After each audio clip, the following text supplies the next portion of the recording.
இன்றைக்கி நம்ம எக் சீரிஸில் பார்க்க போகிறது சிக்கன் ஆம்லேட். அதுக்கு ஒரு எக் எடுத்து ஒரு டம்ளரில் ஊற்றிட்டு நம்ம செஞ்சு வச்சுருக்க சிக்கன் கிரேவி வந்து ஒரு கரண்டி ஊற்றிக்கணும். அதுக்கப்புறம் கொஞ்சமாக உப்பு போட்டுட்டு அப்புறம் வெங்காயம், அதுக்கப்புறம் கொஞ்சமாக கொத்தமல்லி எல்லாத்தையும் போட்டு நல்லா பீட் பண்ணிக்கோங்க.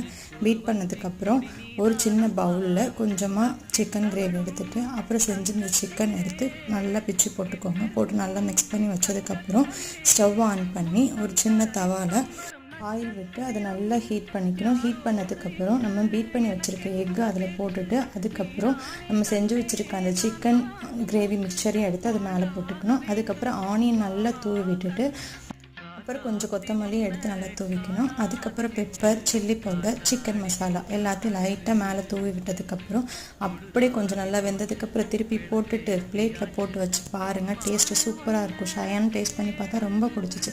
நீங்கள் எப்போல்லாம் சிக்கன் கிரேவி செய்கிறீங்களோ இந்த மாதிரி டிஷ்ஷை ட்ரை பண்ணி பாருங்கள். சூப்பராக இருக்கும். பாய்.